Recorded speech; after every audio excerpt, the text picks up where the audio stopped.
여러분 안녕하십니까? 3월 6일 정오뉴스입니다. 첫 소식입니다. 박근혜 대통령이 6.4 지방선거에서 특정 정당을 지지, 유도하는 발언을 해 논란이 일 것으로 보입니다. 과거 노무현 전 대통령이 비슷한 발언으로 선거 중립 의무를 위반했다는 논란에서 한해 소추됐던 점을 감안하면 박 대통령의 이번 발언은 상당한 파장을 일으킬 전망입니다.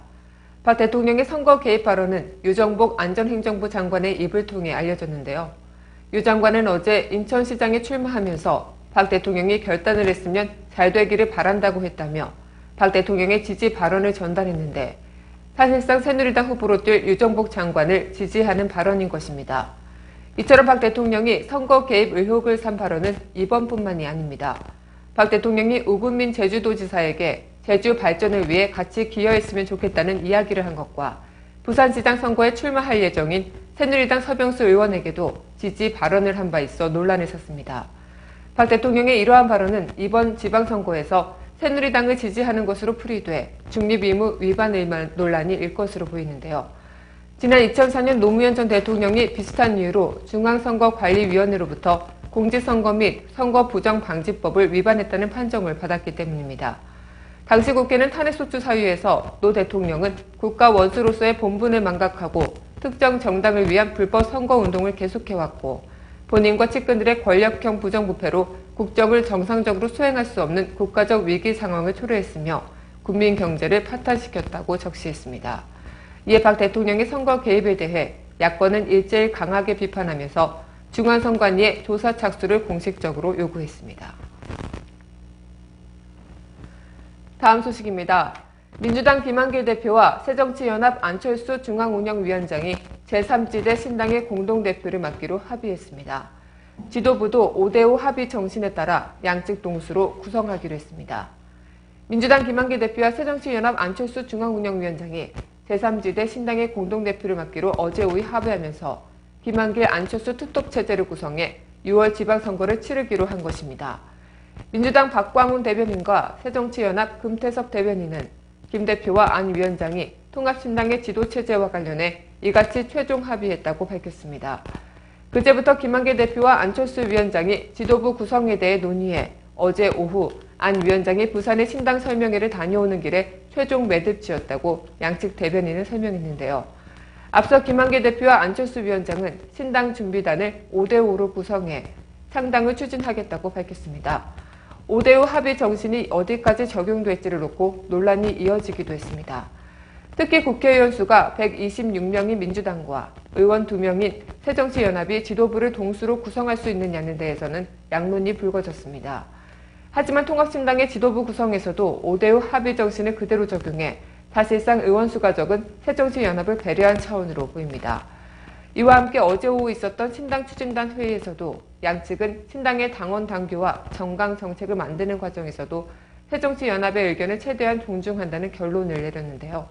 신당 창당 합의 선언 이후 세부 조율을 놓고 이런저런 잡음이 흘러나오고 있는 가운데 양측 대표가 첫 합의 사항을 도출하면서 앞으로의 협상이 더욱 속도를 낼 것으로 보입니다.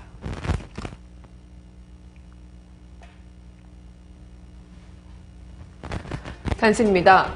국회 보건복지위원회는 오늘 법안 심사 소위와 전체 회의를 열고 기초연금 도입을 위한 법 제정 문제 등에 대한 논의를 재개합니다.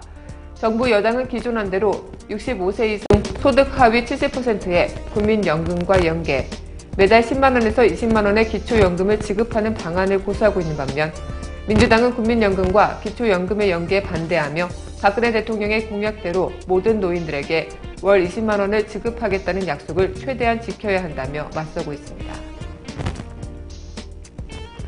북한이 오늘 이산가족 문제의 근본적 해법을 논의하기 위한 우리 정부의 남북 적십자 실무접촉 개최 조회를 거부했습니다. 북한은 오늘 오전 지금은 이산가족 문제를 협의하기 위한 남북 적십자 실무 접촉을 가질 환경과 분위기가 조성되어 있지 못하다면서 이같이 통보했다고 통일부는 전했는데요. 이는 향후 이산가족 문제를 논의하더라도 적십자 실무 접촉이 아닌 고위급 접촉을 통해 논의하겠다는 입장을 시사한 것으로 보입니다.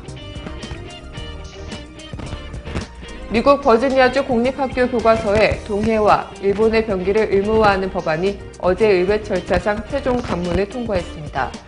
미국 버지니아주 하원은 이날 전체 회의를 열어 동해 병기 법안을 찬성 82표, 반대 16표로 가결 처리했습니다. 이에 따라 테리 맥콜리프 주지사는 4월 초까지 법안에 서명할 것으로 보입니다.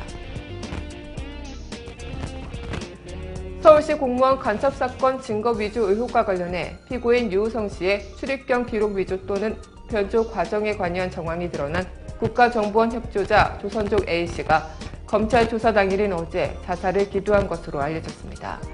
A씨는 어제 새벽 3차 조사를 받고 돌아간 뒤 같은 날 정오를 전후에 자신이 머물던 서울 영등포의 한 모텔에서 자살을 시도했고 병원으로 옮겨져 치료를 받고 있습니다.